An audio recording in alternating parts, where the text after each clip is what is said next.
মুসলমান ভাইরা নেই আমার, মাহে রমজান মাস তারাবি নামাজ পড়ে হযরতে নবী করিম সাল্লাল্লাহু আলাইহি ওয়াসাল্লামের মেয়ে ফাতেমা রাদিয়াল্লাহু তাআলা আনহা ঘুমিয়ে পড়লেন। ঘুমের মধ্যে স্বপ্নে দেখা অন্ধকার রুমের মধ্যে কে যেন কি তালাশ করতেছে। নিকটবর্তী হয়ে দেখে কেউ না। যে ব্যক্তি অন্ধকারের মধ্যে রুমের মধ্যে ঢুকেছে এই ব্যক্তি কেউ না, ওই ব্যক্তি দো জাহানের বাচ্চা নবী মুহাম্মদুর রাসূলুল্লাহ। নবীজির মেয়ে ফাতেমা ডাক দেখো, আব্বা জান, অন্ধকারের মধ্যে আপনি কাকে তালাশ করতেছেন? নবীজি ডাক দেখো, ফাতেমা রে, আমি তো মেয়ে, তোমাকে তালাশ করতেছি একটা সংবাদ দেওয়ার জন্য। বাবা কি সংবাদ দিবেন? নবীজি এবার ডাক দিয়া বলে, ফাতেমা সেই খেয়েছ আলীর সঙ্গে জমিনের দস্তরখানায় বসিয়া সেই খাইছ হাসান হুসাইন ছেলে দুইটা সঙ্গে লই। ফাতেমা আগামী ইফতারি আলীর দস্তরখানার মধ্যে মিলতে পারবা না, আগামী ইফতার করবা আমি নবীর সঙ্গে দস্তরখানায়, জান্নাতের দস্তরখানার মধ্যে। তার মানে হলো ফাতেমা দুনিয়া থেকে বিদায় হয়ে যাবে এই সংবাদ জানানোর জন্য নবীজি এসেছে। এ দুনিয়ার মুসলমান ইমানদার, সেহরি খাবার পড়ে আলী তো মসজিদে চলে যায় নামাজের জন্য। মসজিদে নামাজ আদায় করে আলী বাড়ির মধ্যে ঢুকে যায়। ঢুকে যাওয়া মাত্রই নামাজের মুসল্লার মধ্যে হযরতে ফাতেমাকে পায় না। মাগো, যারা শুনছেন ভালো করে দিলের কান দিয়ে শুনুন। হঠাৎ করে বিস্মিত হয়ে বলল, ফাতেমা কোনোদিন ফজরের নামাজ পড়ে যায়, নামাজের মুসল্লা ছেড়ে যায় না ইশরাক পড়া না পর্যন্ত, আজকে কেন মুসল্লার মধ্যে নেই? বিস্মিত হয়ে পড়ল, খুঁজতে আরম্ভ করলো। আলী খুঁজতে গিয়া দেখলো রান্নাঘরের মধ্যে বড় বড় তিনটা কাজ নিয়ে ফাতেমা দাঁড়ায় গেছে। হযরতে ফাতেমা, হাসান আর হুসাইন তাদের পরিধানের জামা কাপড় আমি আলীর জামা কাপড়গুলা বড় বালতির মধ্যে ভিজিয়ে রেখেছে খেসে দেওয়ার জন্য, পরিষ্কার করার জন্য। 2 নম্বর কাজকে হাতে নিল। হযরতে ফাতেমা চুলার মধ্যে বড় পাতিলা দিয়া পানি গরম করতেছে। খামির বানাবে, অনেক রুটি বানাবে। আর এই বর্ণনার মধ্যে বলেছে 3 দিন 4 দিন খাইলেও রুটি ফুরাবে না, এত রুটির খামির বানানোর জন্য তৈরি হয়ে গেছে। হযরতে ফাতেমা রাদিয়াল্লাহু তাআলা আনহা রান্নার কাজগুলা বেছে নিয়েছে, 3-4টা কাজ হাতের মধ্যে নিয়েছে। আলী ডাক দেখো, ফাতেমা কোনোদিন আমার জীবন সংসারে আমি দেখি নাই কোনোদিন ফজরের নামাজ পড়ে ইশরাক না পড়ে তুমি রান্নার কাজে, জাগতিক কাজে বের হয়ে গেলা। আজকে কেন বের হয়েছো? কারণটা কি? বলতে চাই না। ফাতেমা, আমার কাছে কৌতূহল মনে হলো, তুমি কেন হঠাৎ করে ফজরের নামাজ পড়ে ইশরাক না পড়ে কেন তুমি রান্নার কাজের মধ্যে লিপ্ত হয়ে গেলাম? ফাতেমা তখন ডাক দেয়া কয়, হে আমার স্বামী, আপনার কাছে গোপন করব না। স্বামী গো, গত রাত্রিতে আল্লাহর নবী আমার বাবা অন্ধকারের মধ্যে আমাকে তালাশ করে সংবাদ দেওয়ার জন্য এসেছে। বলে কি সংবাদ? ফাতেমা ডাক দেয়া কয়, স্বামী গো, বাবা ডেকে ডেকে বলেছে, হে আমার মেয়ে ফাতেমা, শেষ সেহরি তুমি খেয়েছো আলীর দস্তরখানার মধ্যে। ফাতেমা তুমি শোনো, সংবাদ দেওয়ার জন্য এসেছি। আগামী ইফতারির দস্তরখানা হবে, আমি তোমার বাবার সঙ্গে জান্নাতের মধ্যে। জোরে বলি সুবহানাল্লাহ। আলী বুঝতে পেরেছে, খপ করে ফাতেমার হাত চেপে ধরল। আলী চোখের পানি ছেড়ে দিয়ে শিশু বাচ্চাদের মধ্যে কাঁদতে আরম্ভ করলো। বিবি রে, বুঝতে পেরেছি আমি আলীকে ছেড়ে তুমি চিরদিনের জন্য চলে যাবে। ফাতেমাও কান্দে, স্বামীর কান্না দেখে ফাতেমা কান্না ধরে রাখতে পারল না। স্বামীও কান্দে, বিবিও কান্দে, কান্নার রোল পড়ে গেল। এমন সময় রুমের মধ্যে গিয়া বলে, স্বামী গো, আপনার কাছে বিনয়ের সাথে একটা কথা বলি। আমি ফাতেমা যতদিন আপনার সংসারের মধ্যে এসেছি, স্বামী গো, আমি ফাতেমা আপনার বউ হওয়ার যোগ্যতা রাখি না। কি কেমন মহিলা কি বলতেছে খেয়াল করে দেখুন। আর আমাদের বিবিদের হালতটা শুদ্ধ বুঝতে থাকুন, মুসলমান পার্থক্য বোঝেন। ফাতেমা ডাক দেখো স্বামী গো, আমি আপনার হক পরিপূর্ণ আদায় করতে পারি নাই। আমার জীবন দশায় সংসারে যতদিন ছিলাম, স্বামী গো আজকে তো আমি ইফতারির পূর্বে বিদায় হয়ে যাব, কেননা বাবার সঙ্গে ইফতারি করব জান্নাতের দস্তরখানার মধ্যে। স্বামী হে, আমি আপনার পরিপূর্ণ হক আদায় করতে পারি নাই। স্বামী গো বিনয়ের সাথে বলে মিনতি করে বলে আমাকে আপনি ক্ষমা করে দিন, আমার প্রতি গোসা হবেন না।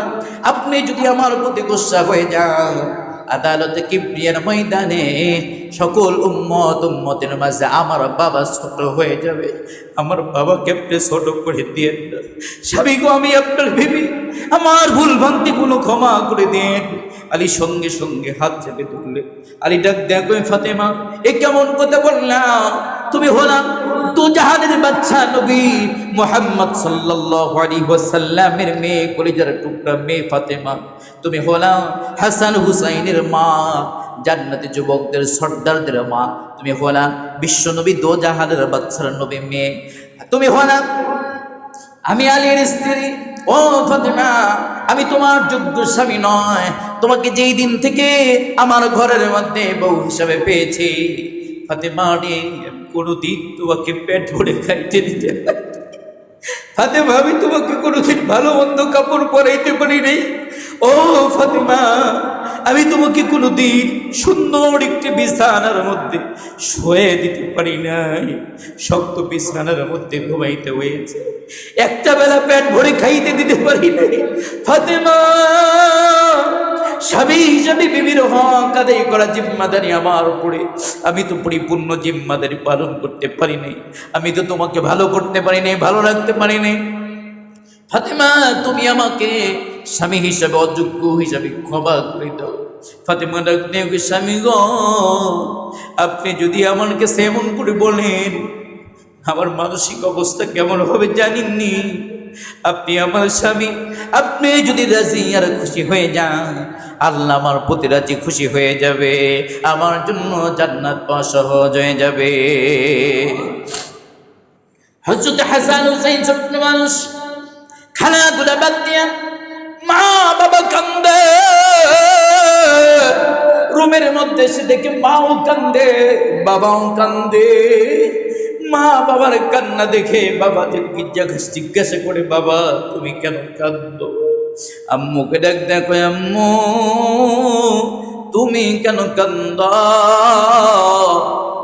ফাতেমা কোনো কথার জবাব দেয় না, বারবার বলে কেন কান্দ? বাবাকে বলে, মাকে বলে।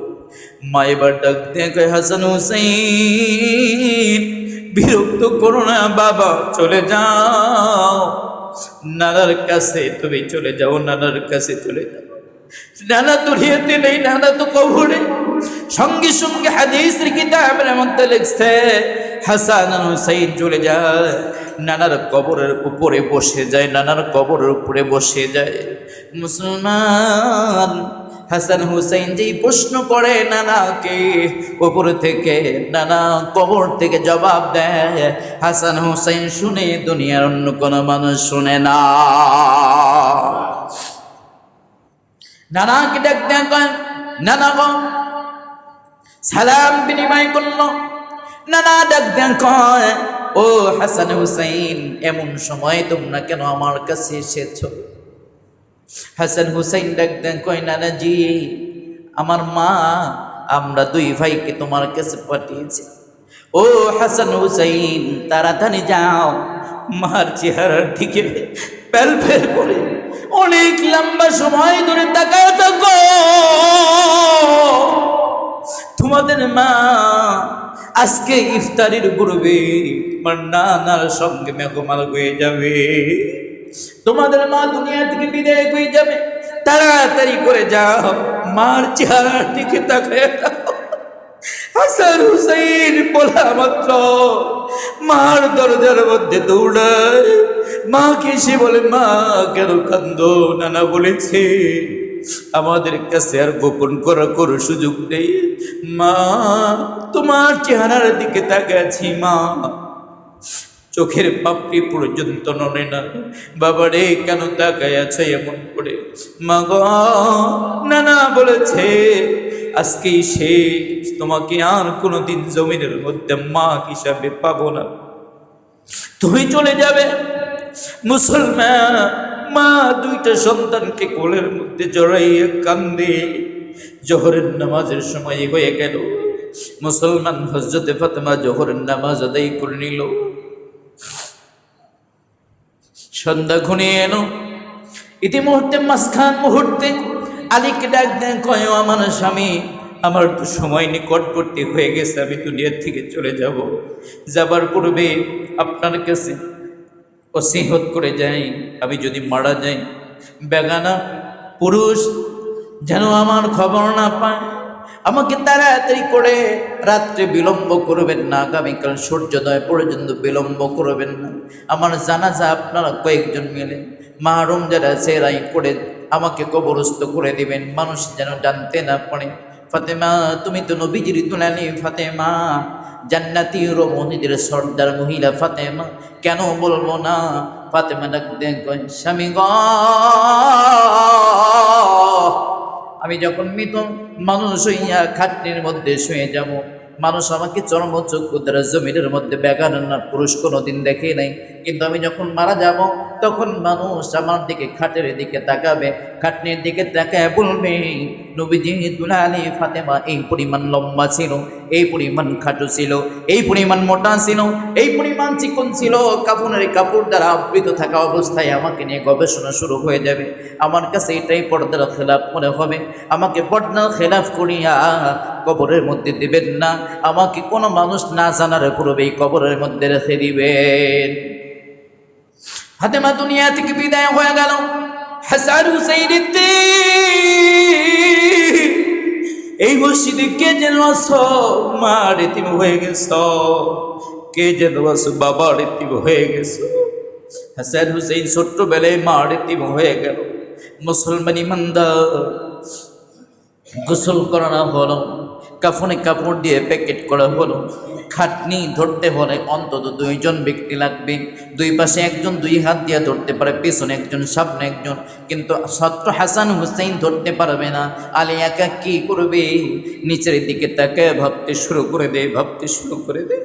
হঠাৎ পড়িয়া আল্লাহ নবীর জলিলুল কদর সাহাবী আবু যর গিফারী রাদিয়াল্লাহু তাআলা আনহু এসে আলীকে সালাম দিয়া বলল, সালাম নেই। আলী এবার ডাক দেন, কো আবু যর, নবীজির দুলালি ফাতেমা হাসান হুসাইনের মা ইন্তেকাল করেছে, আপনি কেমনে খবর পাইলেন? আমি তো এলান করি নাই, আমি তো এলান করি নাই, কেনই বাসলেন? আবু যর ডাক দেন, কয় আলী, আমি আবু যর আল্লাহর পক্ষ থেকে দাওয়াত ছাড়া আপনার বাড়িতে আসি নাই। আল্লাহু আকবার বলে, আমি তো দাওয়াত ছাড়া আসি নাই। আবু যর ডাক দেন, কয় তারাবি পড়ে আমি যখন সময় নষ্ট না করে ঘুমিতে গেলাম, ঘুমের মধ্যে আল্লাহর নবী রাসূল আকরাম সাল্লাল্লাহু আলাইহি ওয়াসাল্লাম আমাকে স্বপ্নের মাধ্যমে, স্বপ্নে ইলকায়ে রহমানের মাধ্যমে ডাক দেন, কয় আবু যর আমার মেয়েকে কবরের মধ্যে রাখবে, খাটনি ধরার লোক নাই। আবু যর, হাসান হুসাইন ছোট, যাও যাও আমার ফাতেমার খাটনি ধরে কবরের মধ্যে লাশটাকে রাখ। মুসলমান ভাই নয় আমার, এই কথাটা কেন বললাম? মাহে রমজান মাস, কি পরিমাণ ফাতেমা মৃত্যুকে ভয় করেছে, স্বামীর কাছে কি পরিমাণ অনুনয় বিনয় করে ক্ষমা চায় আল্লাহর হাত থেকে, আযাব থেকে বাঁচার জন্য, কবর থেকে বাঁচার জন্য। ওইদিকে আমাদের খেয়াল নাই। মুসলমান, এই হাদিস থেকে আমরা শিক্ষা গ্রহণ করব, স্বামীর স্ত্রী কতটুকু পরিমাণ আন্তরিক হওয়া দরকার, কি পরিমাণ মুহাব্বত অর্জন করা দরকার।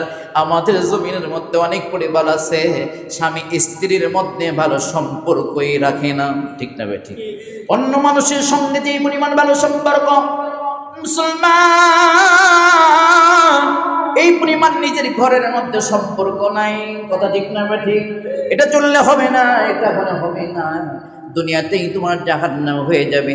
যে স্বামী স্ত্রীর ঘরের মধ্যে শান্তি নাই, এদের মতো দুনিয়াতে জাহান্নাম ছাড়ার কিছুই নেই। কথা ঠিক না বেঠিক?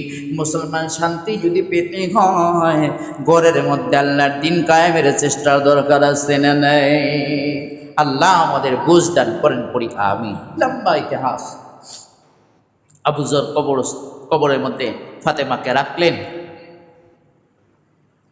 রাখার পরে কবরকে বলতেছে, কবর, তোমার তো খালি ইচ্ছা হয় মানুষকে চাপ দেওয়ার জন্য কবরে রাখলেই, কিন্তু আজকে যাকে রাখলাম এর সঙ্গে খবরদার বেয়াদবি করবো না। চাপ তো দেওয়া দূরের কথা, এ জানো কাকে রাখছি?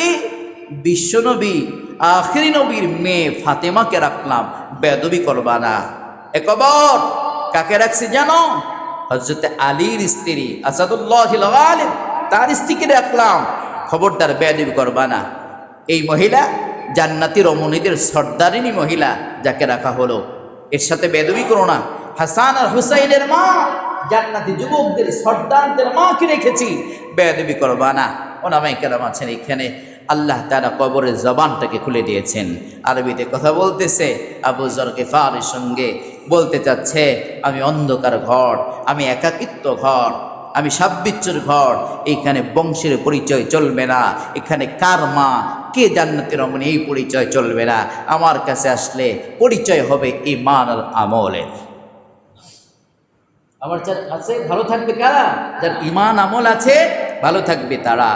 কোনো বংশ পরিচয় চলবে না, কার বউ কার মেয়ে এই পরিচয় চলবে না। আমার কাছে আসবে ঈমান আর আমল ছাড়া, আসলে আমি তাকে গ্রাস করে ফেলবো।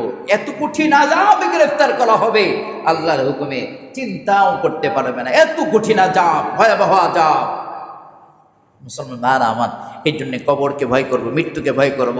এই লাইলাতুল কদর, এটাকে তালাশ করব, গুনাহ মাফের নিয়তে তালাশ করব। করা যাবে না ইনশাআল্লাহ। বেশি বেশি দান সদ্য করব। আলহামদুলিল্লাহ, আল্লাহ